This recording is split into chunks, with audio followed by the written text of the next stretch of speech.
Hey everybody, this is Robert with Sigma 3 Survival, and we're out here again shooting another video, and this time I wanted to do it on conibear trapping. Conibear traps are absolutely my favorite means to gather food. They're extremely lightweight, you know, for a bug out kit. A 110 only weighs a little over a pound.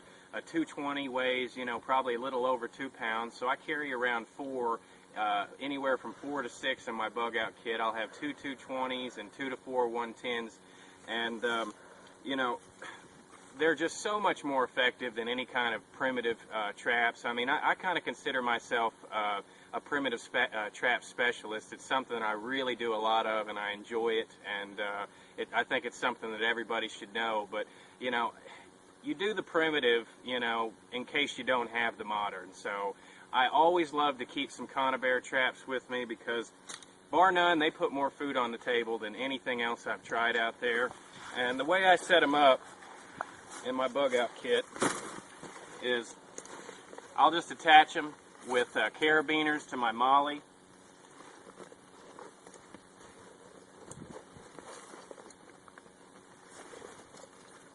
Just like this. I'll have them on an inside panel, something where they're not jiggling around and making too much noise.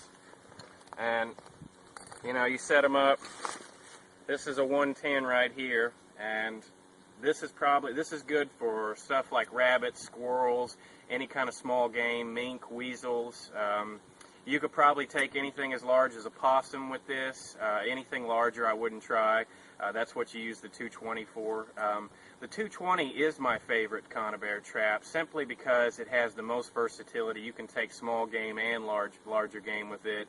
With a 220, if it's set up correctly, you could take anything all the way up to a small coyote with it. So this is definitely something that you should throw in your pack, and here in a second we're going to show you how to set it, and then what kind of we're going to do a den set for this specific video.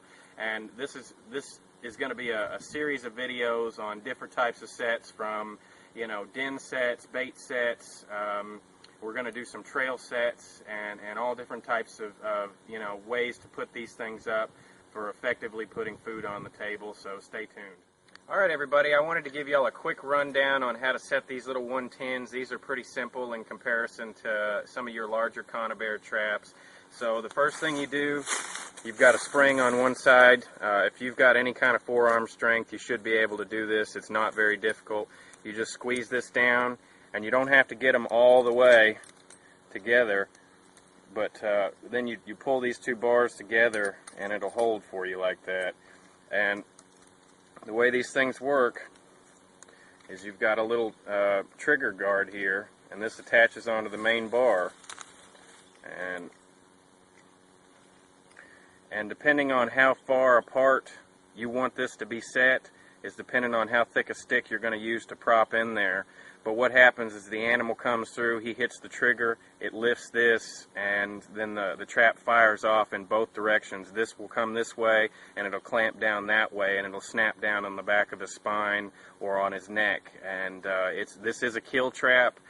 You're not going to find the animal alive when you come here, so be mindful about where you set these things, because they will catch cats and dogs and unintended prey. So, like I said, be mindful of where you put it, and also be very mindful about putting your hand in or near where the actual trap is going to snap. You're safe up here, you know, you're safe down here because it snaps outwards, but these things will pop you, so be very careful. A 220 will break your hand. A 330, I mean, if you get your hand caught in one of these in a larger conibear or a larger type setup, you're going to be in some trouble.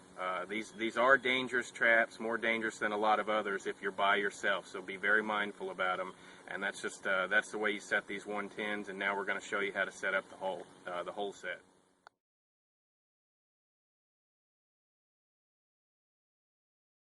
Alright everybody, we've got our conibear set up, and we set it up right in front of an active little den of some type of small animal. There's no tracks to be able to identify anything, but you know, it's small enough.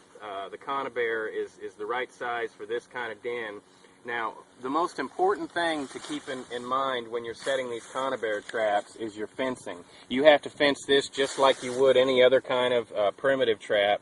And what I've done here is I've set sticks into the ground in the spring here to keep it from moving and to brace it. And then the most important piece is the piece right here, and it sets in between the actual trap. And what that does is it keeps the animal from being able to push it forwards or backwards, because a lot of times instead of going through the actual trigger, the animal will try to sidestep or go over the top. So you want to make sure, you know, if it's a den set like this and there's an area over the top, you want to block that off and block the sides in with fencing as well. And, you know, this is just one of many methods of how you can set these Conibears. You can throw a little bit of bait out front and then a little bait in the back. That's the way I like to do it, to give them a little bit of taste of what's in just a little morsel outside, and then I throw, you know, quite a bit more bait in the back so that they really want to get to it. And now we're going to show you how these things set off. But the animal comes in, he walks through, and he'll just slightly lift this up, and it snaps on the back of his neck. And these are highly, highly effective. I can't say that enough. Everybody should have a couple of these in their bug out bag, and if you're a home prepper guy, I think that you should have at least a dozen of each kind of these traps, because they're just so handy, and you can put more meat on the table with these type of traps than almost anything else. So you know, this is just some of the stuff we teach out here at Sigma, and we hope that you learned something from this video, and thanks.